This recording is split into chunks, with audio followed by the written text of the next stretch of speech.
हाँ, ये बढ़िया है। भूमिका आप अपने आप समझ जाएंगे 2 लाइन पढ़ते ही कि जब जनक लली निकली पुर से, जब जनक लली निकली पुर से, ऋषि तन आसी वल कल ओढ़े, पुरजन परिजन क्या बतलाऊं, खग मृग तक ने धीरज छोड़े। दृश्य है कि जानकी अयोध्या से निकल रही है वन के लिए।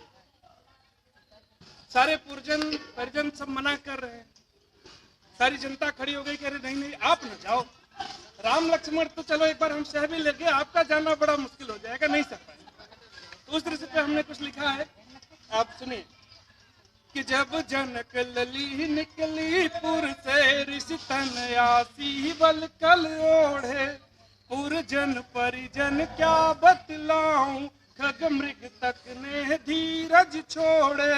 हर तरफ मचा कोलाहल है, हर तरफ करुण क्रंदन विलाप, मानो वसुधा कह रही चीख, हा महापाप हा महापाप।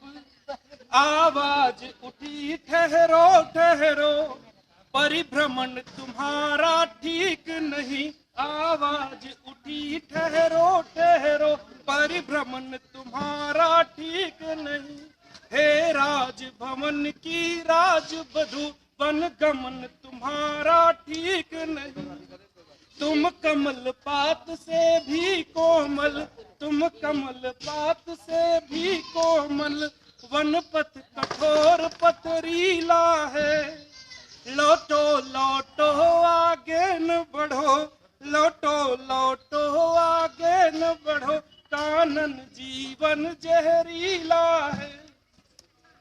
हे जनकपुरी की महाज्योत, तुम जलो अवध के आंगन में, वनचर निश्चर हिंसक पशु हैं, क्या काम तुम्हारा कानन में। आगे अयोध्यावासी क्या कह रहे हैं उनसे कि राम लखन का वन जाना तो किसी तरह हम सह लेंगे, पहले भी कौशिक संग गए, अरे पहले भी कौशिक संग गए, वे पुरुष सिंह बन रह लेंगे।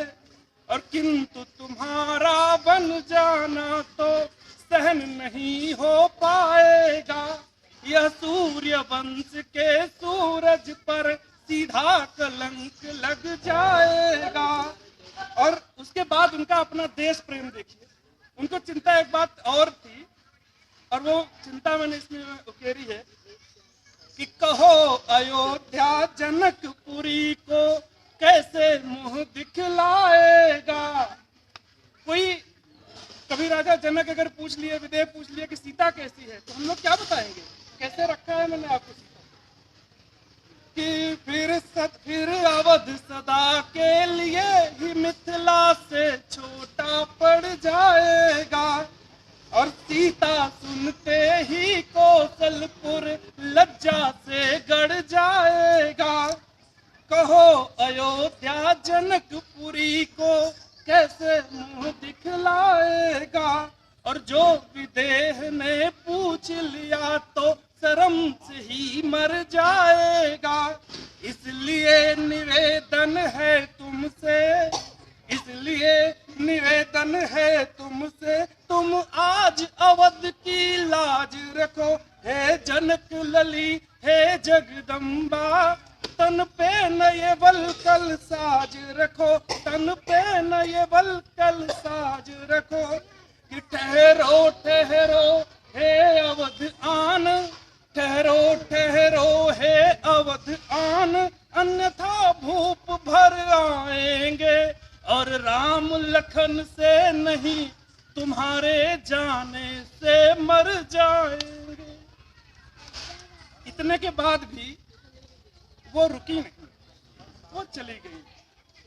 और जब वो चली गई तो वही हुआ, राजा दशरथ का देहांत हो गया। और इसके बाद जो पीड़ा, जो आक्रोश वहां की जनता में उमड़ा, लेकिन कुछ कर भी तो नहीं सकती थी। और जब आदमी पीड़ा में हो, क्रोध में हो और कुछ कर न पाए, तब वो रो देता है। तब वो क्रंदन करता है। तो वो दोष आरोपित करता है किसके ऊपर, देखता है जनरली उसको क्या दिखा, तो उसको दिखा कैकेयी, कि कैकेयी है दोषी इसकी। तब वहां की जनता क्रोध में, पीड़ा में, आक्रोश में कैकेयी से कह रही है कि ये लोग कह सुता अयोध्या हुई तुम्हारी, ये लोग कह सुता अयोध्या हुई तुम्हारी, राज अकंटक करो धरो यह संपत्ति सारी, राज अकंटक करो धरो यह संपत्ति सारी, ये लोग कह सुता अयोध्या हुई तुम्हारी, कि राम गए वन को दशरथ भी स्वर्ग सिधारे। पीड़ा में कह रही जनता कि राम गए वन को दशरथ भी स्वर्ग सिधारे, एकमात्र तुम जई आज बाकी सब हारे, वलकल व्रत में लखन और मिथिलेश कुमारी, ये लोग कह सुता अयोध्या हुई तुम्हारी, कि भरत महापीड़ा समाधि में डूब गए। बहुत पीड़ा होने पे दो चीज होता है, या तो क्रंदन होता है, उसमें रोता है, या तो शोक में चला जाता है, समाधि में, मौन में चला जाता है।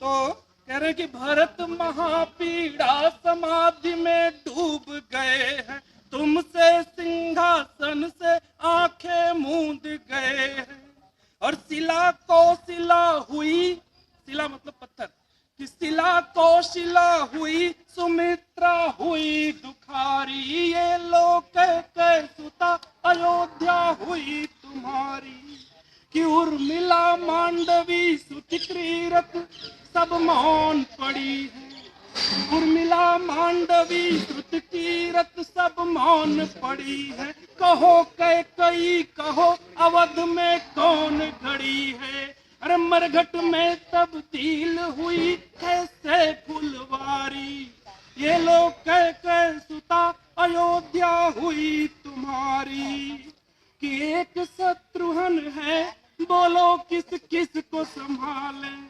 कविता की अंतिम लाइन है कि एक शत्रुघ्न है बोले किस किस को संभाले, और उन्होंने भी खुद में क्या कम दुख पाले, प्रजा अधीर विलपती करती क्रंदन भारी, ये लोग कह सुता अयोध्या हुई तुम्हारी, सूर्य वंश के सिंहासन पर चरण धरो तुम, सूर्य वंश के सिंहासन पर चरण धरो तुम, अपने दो वरदानों के फल वरण करो तुम, और रखो संग मंथरा महाविदुषी वह नारी, ये लोग कह सुता अयोध्या हुई तुम्हारी, करो अकंटक राज धरो यह संपत सारी।